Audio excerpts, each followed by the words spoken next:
BMW is reaching into the mainstream with this 2 Series Active Tourer, a reasonably spacious and quite affordable family 5-seater.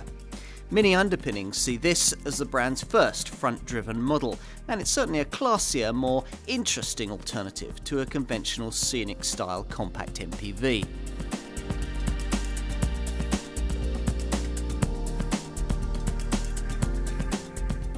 Front-wheel drive and BMW? It's not often you see these two words in the same sentence. Equally unusual is the idea of any kind of BMW MPV. We're here though to look at a car that brings all of these things together. The Munich maker's 2 Series ActiveTourer. It's precisely because this car is so different from anything BMW has done before that it's so perfectly pitched for the conquest sales the brand is seeking. Sure enough, over 70% of potential buyers will be new to the Bavarian marque. Many of them too will be new to the 5-seat scenic and C-Max style compact MPV sector this car supposedly competes in, never before having been offered a car that is in any way aspirational. This model's closest market rival, the Mercedes B-Class, is the nearest thing we've had to something of that kind in this segment. But that car isn't especially dynamic either in the way it looks or the way it drives. To be frank, it's aimed at a more mature audience. What the market needed was the same sort of thing, but with sharper looks and handling, maybe even a bit of clever packaging too. That's what BMW has tried to deliver here, and tried to achieve for the first time without its traditional unique selling point when it comes to driving dynamics: rear-wheel drive. The Bavarians once said that they'd never abandon that, but the space-efficient front-driven platform and engine package developed for the 3rd generation new Mini proved too tempting a proposition not to install in something bearing the BMW badge. So, does it work in this smartly styled Active Tourer model? Does it feel like a real BMW? And would you want one if it did? Well, that's what we're here to find out.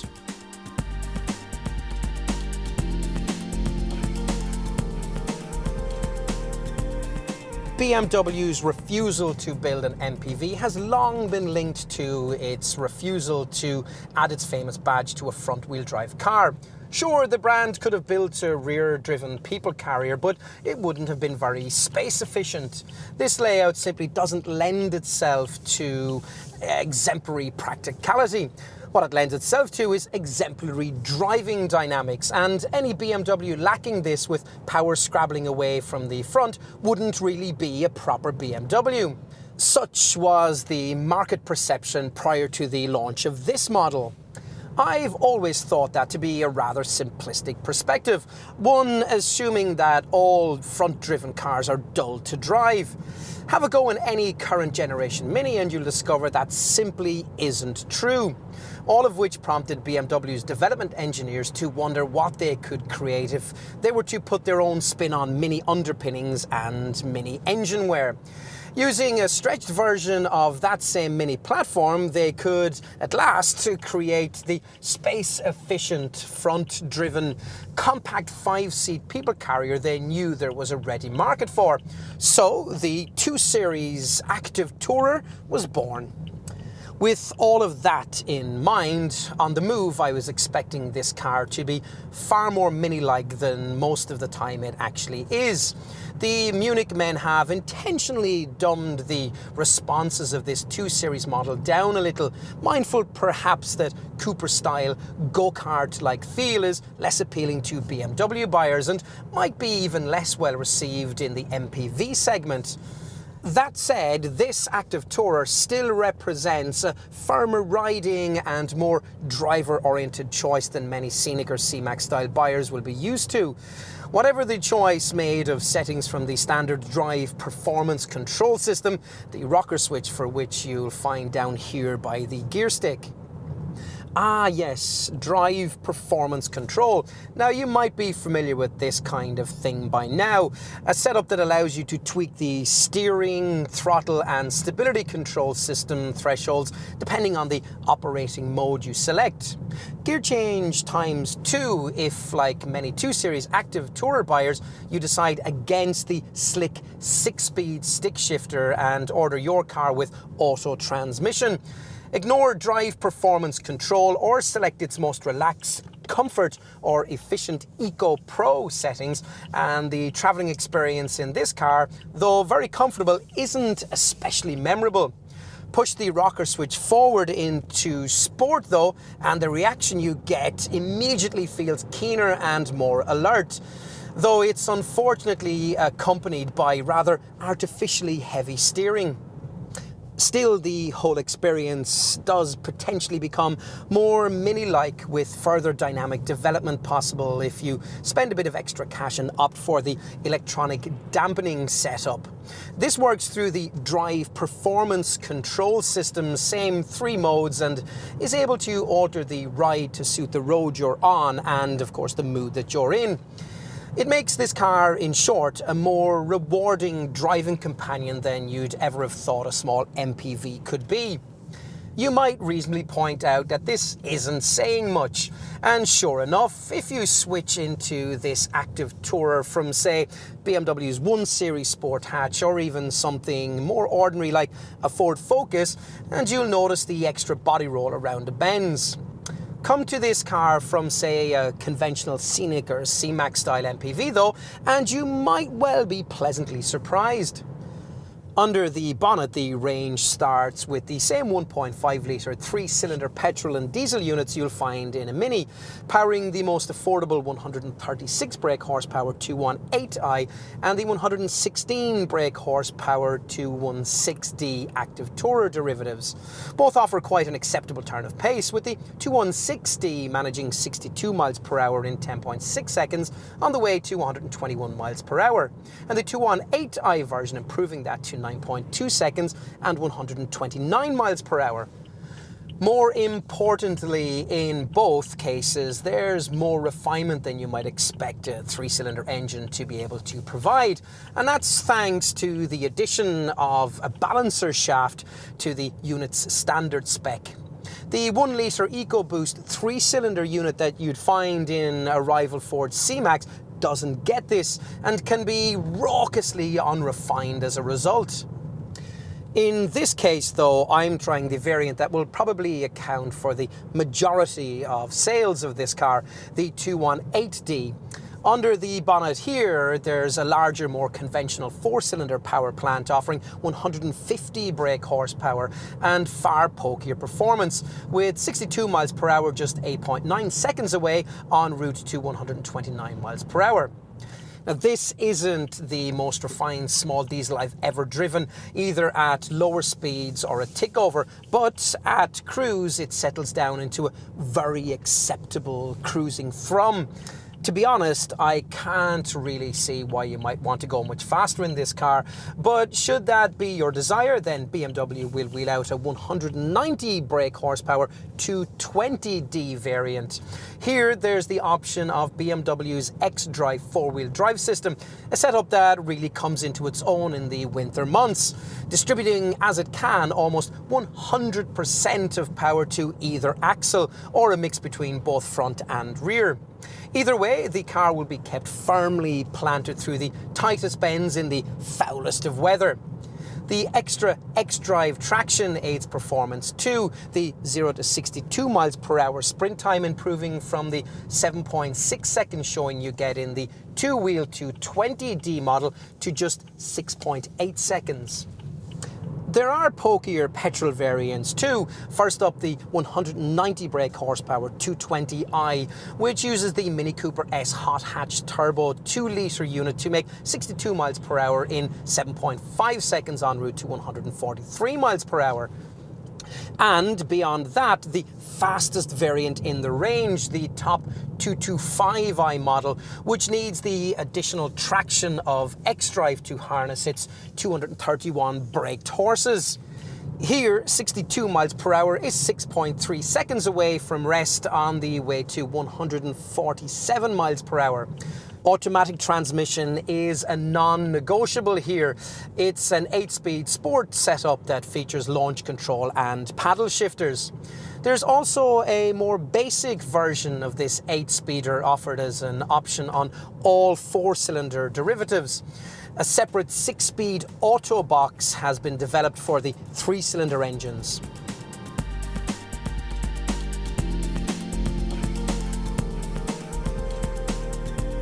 We let BMW themselves start this off. They claim that this 2 Series Active Tourer combines dynamism, style, elegance and practicality in one cleverly packaged car. Now that sounds reasonable until you remember that the Bavarian maker has made similar claims before for similarly sized models. Cars that must also share showroom space with this one. The 5-door 1 Series, the X1 compact crossover, maybe even the 3 Series Touring Estate. These are all nice products that are good to drive and tick the dynamism, style and elegance boxes for most potential buyers. None of them, though, is especially class competitive when it comes to practicality, an unfortunate legacy of the rear-wheel drive platform they all share. It simply isn't very space efficient, which is why this Active Tourer model's switch to front-wheel drive is so significant. Just how significant only becomes apparent when you start to examine this car more closely. It sits on a lengthened version of the same platform used by the mini hatch 5-door and as such is significantly shorter than a 3 Series Touring, yet can swallow just as much luggage. It doesn't seek the kind of SUV-style buyer courted by an X1, yet sits its driver 10mm higher off the ground. And there's room underneath for the kind of optional 4-wheel drive system that 1 Series buyers aren't allowed to have. My favourite stat, though, relates to the rear seat space. You get more with this car than you would in a huge executive class BMW 5 Series Touring Estate. Pretty much the same kind of luggage room too if you were to opt for the 7-seat Grand Tourer model you can also ask your dealer about. Such are the benefits of switching to front-wheel drive. So yes, this car is practical, but is it also stylish? If your point of comparison is with the conventional Scenic and C-Max style 5-seat compact MPVs, then you'd certainly say so. Cover up the badges and you wouldn't necessarily guess this to be a BMW. But begin to examine the details and the Bavarian influences begin to shine through. The short overhangs and long wheelbase, the wedgy profile and L-shaped rear lights, the crisp contours and the smart swag lines all point to this Munich maker. It also seems sportier than you might expect of a car of this kind to be, courtesy of things like the steeply raked windscreen and the way that the distinctive double kidney grille is positioned lower than the headlights. Only at the rear does practicality assume priority, though even here there are high-tech touches. Examples include these vertical air-deflecting blades that sit on either side of the tailgate glass and the way the rear wiper is neatly hidden in the rear spoiler. It's attention to detail of this sort that explains this BMW's impressively sleek 0.26 CD drag factor. Plenty then to disguise the sensible virtues that cars of this kind should have. Now though, it's time to see if this Active Tourer model could really cut the mustard in the muddy dog, smelly gym kit and family holiday friendly world of the mini MPV. Could you really live with one? Lift the standard electrically operated tailgate and first impressions are encouraging.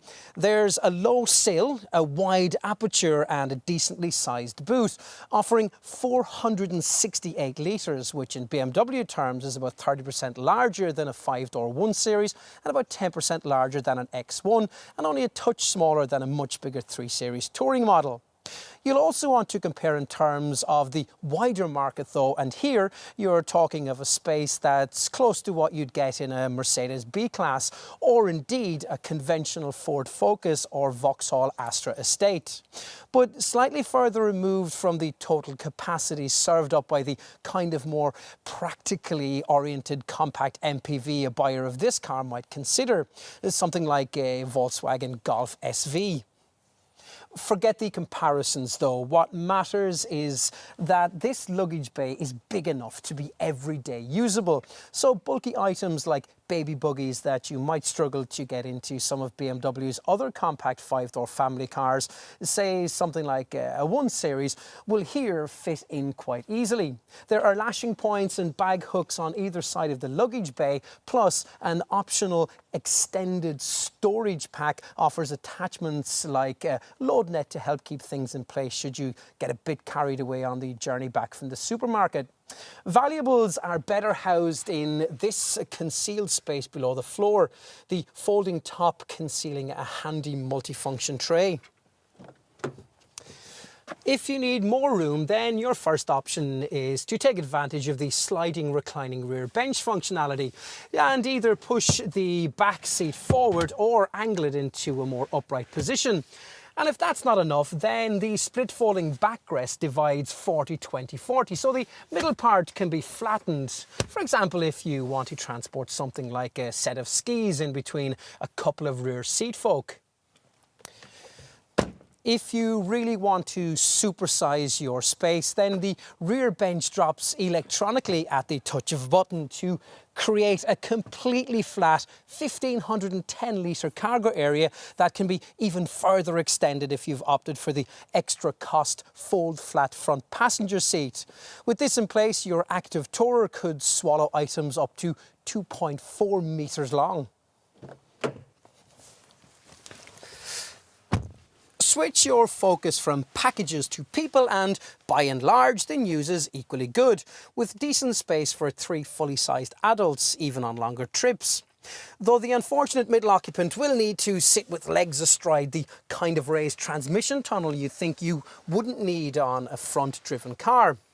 Certainly the tightly drawn roofline and high sides can make the cabin feel a little enclosed, but the large glass area compensates with an airy feel that you can add to with an optional opening panoramic glass roof. As for the seats, well, they're not of the removable kind, the sort of thing you'd get on mainstream MPV rivals like Renault Scenic and Citroën C4 Picasso. But then, I don't think many potential ActiveTourer buyers will be cross-shopping against cars of that kind. In any case, as I mentioned earlier, this rear bench does slide in a 60-40 split, and when it's in its rearmost position offers impressively generous standards of legroom. This is further aided by the fact that there's plenty of room beneath the front seats, so even the largest pair of shoes will be able to slide under. I also mentioned the backrest's reclining function too, which here gives greater comfort on longer journeys. Arguably though, I've left the best until last. I'm guessing that it's the upfront experience that'll really sell people this car. Light, spacious and beautifully appointed. It's a level of quality removed from any other compact MPV I've ever sat in. In fact, to be honest, it's a level of quality removed from most of the other models BMW sells, even some other quite expensive ones. It's based around this imposing layered dashboard that on plusher models like this one curves into the cabin in a symmetrical wave garnished with leather, wood and brightwork. The only slight issue with the layered moulding is that some taller front passengers may find their knees knocking against the lower section of the dash. There's also a minor issue in the way that the gear stick slightly obscures the climate controls. As usual in the brand's modern models, the iDrive infotainment setup's freestanding multifunction colour screen takes pride of place in the middle of the fascia. Though the display is not of the current trendy touchscreen variety, controlled instead by this circular rotary dial down by the gear stick. Still, if there's a better, more intuitive system of this sort currently on the market, then I've not tried it. In terms of driving position, well, it's almost SUV-like. I mentioned earlier that you're sat higher than you would be in the brand's X1 crossover model, a full 30 millimeters higher to be exact, which means that the view out is commandingly MPV-like and makes this a fine urban runabout. Or at least it would be if the large pillars either side of the windscreen didn't slightly restrict your visibility at junctions. There are chunky pillars at the rear too, so it's just as well that a BMW fits rear parking sensors as standard. These are issues that you quickly adjust to though, and it's certainly easy to get an ideal driving position thanks to plenty of rake and reach adjustment from a smart leather trimmed steering wheel, through which you view the usual crystal clear set of BMW dials. The cabin's practical too, as that of any MPV should be. So there are decently sized door bins and cleverly staggered cup holders in the centre console. You also get a large space under the armrest that can be used to charge your phone, and a neat hidden compartment in the centre stack.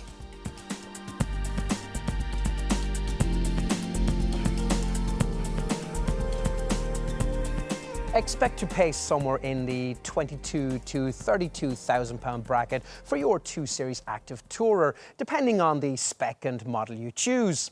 Now, to put those figures into perspective within the BMW lineup, they see this car pitched at around a premium of £1,800 over the company's 5-door 1 Series model, which seems fair enough given that this Active Tourer is better equipped and about 30% larger inside. Big enough, in fact, to offer almost exactly the same level of cabin cargo space you'd get from the kind of BMW 3 Series touring model that could easily cost you £4,000 to £5,000 more.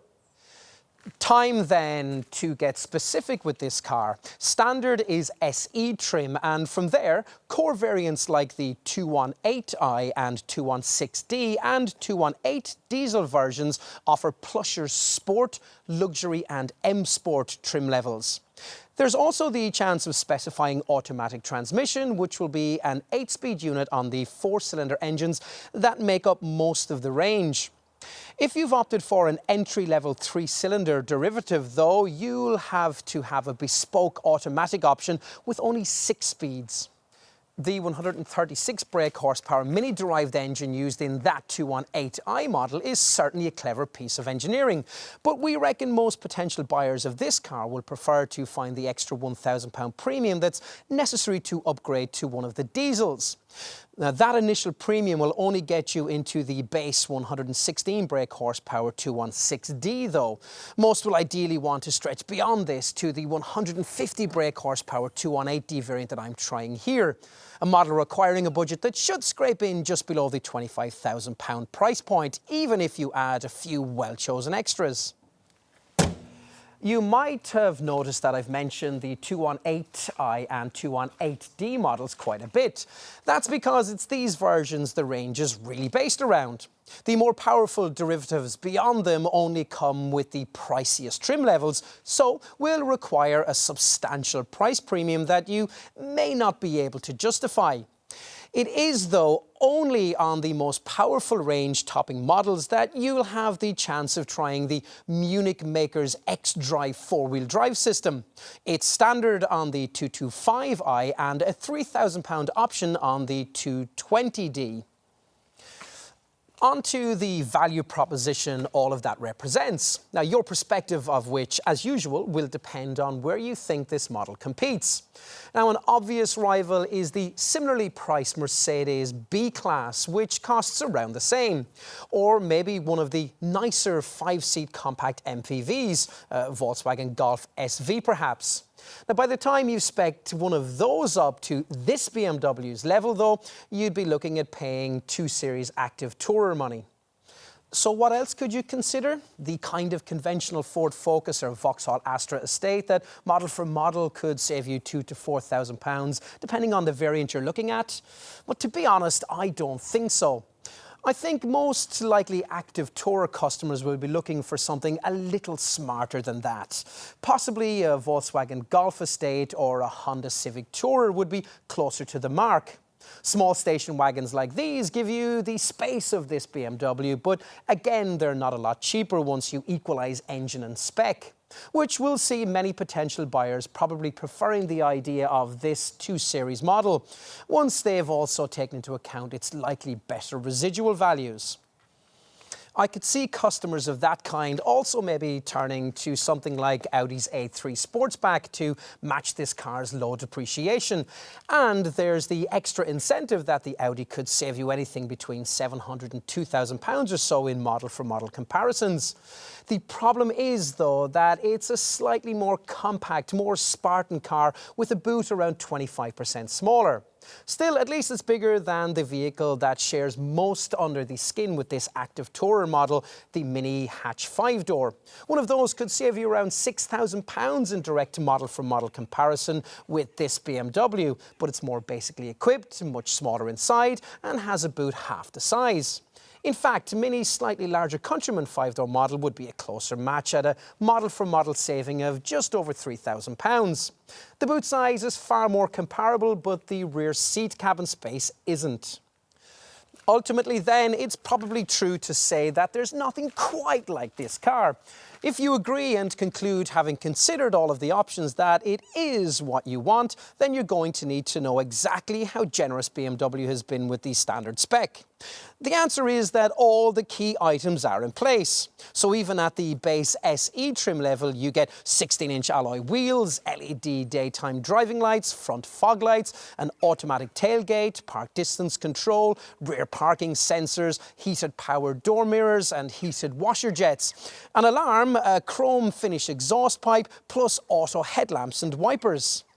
Inside, the sliding rear bench and the 40-20-40 split folding rear backrest is standard fit.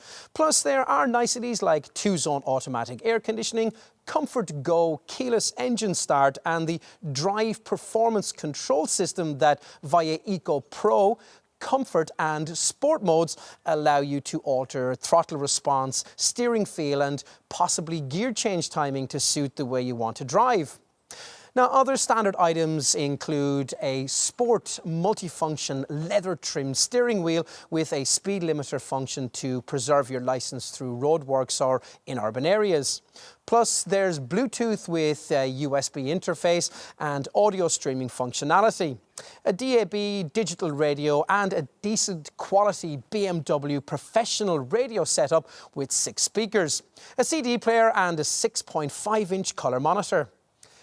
Unfortunately, you have to pay extra for the extended storage package that includes things like a luggage net to help you make better use of the boot space.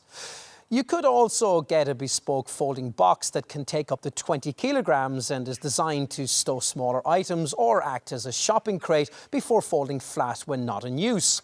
Oh, and I'd want to pay the extra. This Munich maker insists on demanding for a proper space-saver spare wheel, in preference to the fiddly BMW Mobility tyre inflation kit that's all you get as standard to help in case of a puncture. That, or run flat tyres anyway, also on the options list.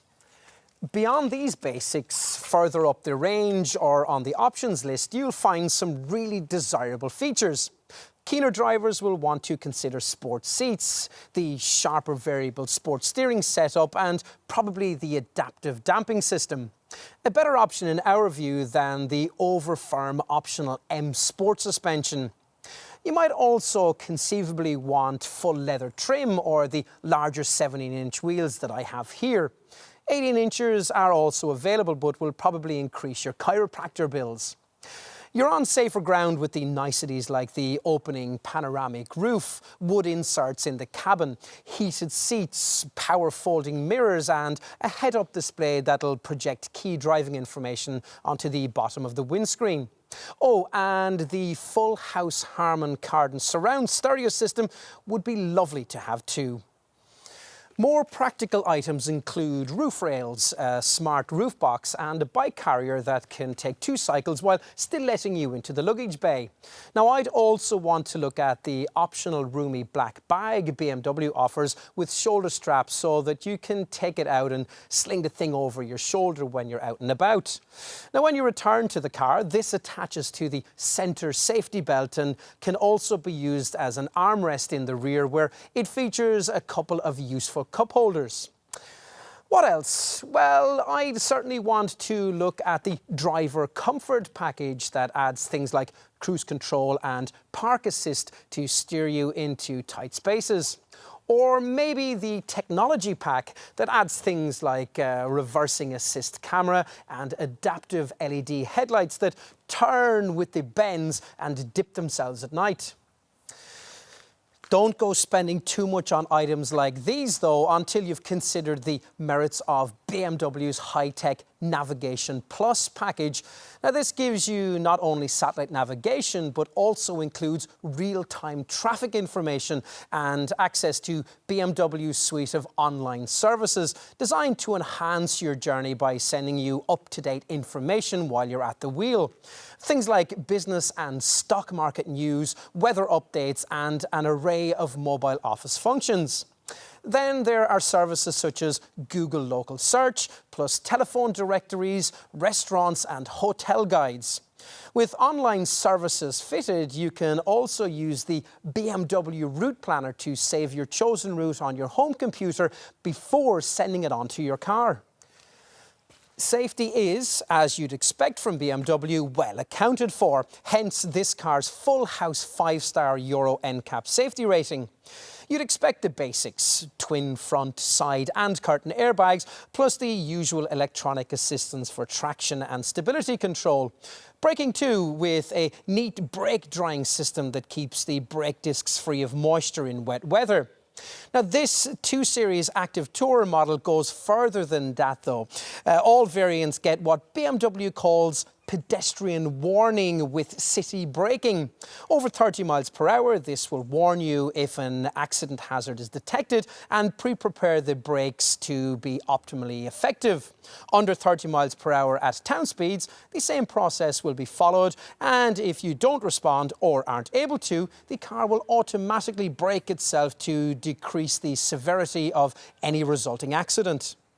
Other neat safety features fitted as standard across the range include a hill start assistant to stop you from drifting backwards on uphill junctions, and the BMW emergency call with teleservices system. In an accident, this can automatically alert the emergency services with your exact GPS location. Could be a lifesaver.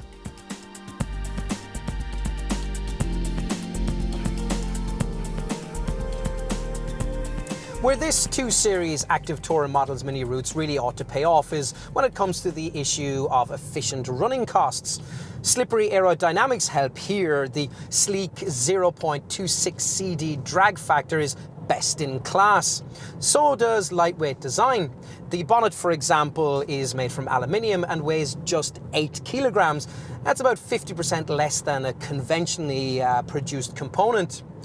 As usual with BMW, though, most of the efficiency gains are down to the brand's clever, efficient dynamics technology. The elements of this are copied by just about every other manufacturer in this segment, but the way the Munich maker has put them all together really seems to have hit the efficiency sweet spot. We're talking here of things like on-demand use of ancillary units, electric power steering, low rolling resistance tyres, brake energy regeneration, and an auto start-stop system to cut the engine when you don't need it, say stuck in traffic or waiting at the lights. But the driver must play his or her part, so there's an optimum gear shift indicator on the dash and an Eco Pro mode you can select in the drive performance control system that'll focus all the car systems on ultimate frugality. The extra economy created in that Eco Pro setting is fed back to the driver with in-car displays showing the additional numbers of miles achieved. Also playing its part in this model is the integral aero curtain, which used two vertical air vents in the front bumpers to direct the airstream along the front wheels. And the result of all of this effort? Well, they're not quite enough to enable mainstream 2 Series Active Tourer models to outshine the running cost returns of potentially comparable models like Audi's A3 Sportsback and Volkswagen's Golf SV. But this BMW is able to get very, very close. The manual gearbox 150 brake horsepower 218D variant that I'm driving here will return around 68.9 miles per gallon on the combined cycle while emitting 109 grams per kilometre of CO2. Nor is there too much of that penalty for choosing an automatic version thanks to a coasting function that disconnects the engine at cruise. The other mainstream diesel option is the 116 brake horsepower 216D variant, which manages 74.3 miles per gallon and 99 grams per kilometre. If you're a lower mileage buyer and looking at petrol power, the first variant your dealer will probably direct you to is the 218i, which, like this 218D, uses a 1.5 litre 3-cylinder power plant. This one also borrowed from the Mini and putting out 136 brake horsepower.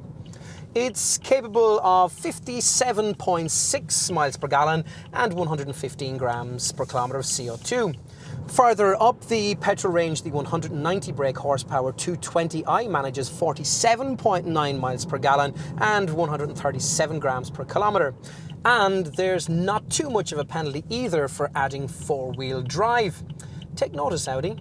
Even the potent 231 brake horsepower 225i variant, which gets the xDrive all-wheel driven system as standard, manages 44.1 miles per gallon and 132 grams per kilometre. In fact, you can see just how efficient the xDrive system is by looking at the top of the diesel range, where it's an option on the desirable 190 brake horsepower 220D variant.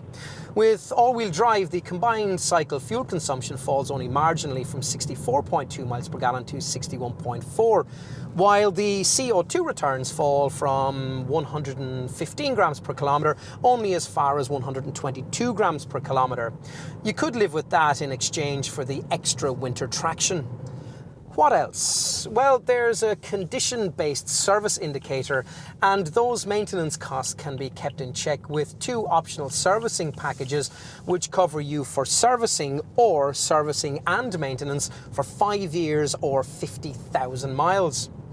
And as for insurance groups, well, to give you an idea, you'll be looking at groups 15 to 16 for a 218i, groups 17 to 18 for the 218D, and from group 25 for the 220i.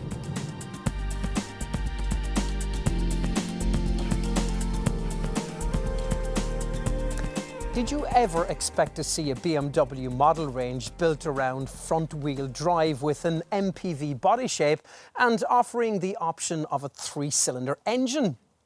I'm not sure I ever did, but then I wasn't really ready for an all-electric BMW supercar either, and we've got one of those. So this Bavarian brand is evolving. And so must the scenic and C-Max style 5-seat compact MPV segment in which this 2 Series Active Tourer competes. After all, even MPV buyers now realise that style and driving dynamics aren't incompatible with family versatility. Cars like this one are driving that change. Of course, the front-driven layout gives it a less driver-oriented feel than you'd find in other BMW models. The brand's traditional buyers may not like that, so it's just as well that this car isn't aimed at them. No, you'll be interested in a 2 Series Active Tourer if your need for practicality is greater than your need for a BMW, but you'd still rather like one. If that makes sense to you, then this car will too. Its closest rival, the Mercedes B-Class, doesn't have the same kind of spark, and the only other alternative is a much frumpier, more conventional mainstream brand MPV. All of which means that BMW's appealing spin on ordinary family motoring will probably attract a ready audience. People who probably never thought they'd be buying from this Munich maker. They won't be getting the ultimate driving machine because that's not what they need. Getting instead what may very well be the ultimate small people carrier will suit them very well indeed.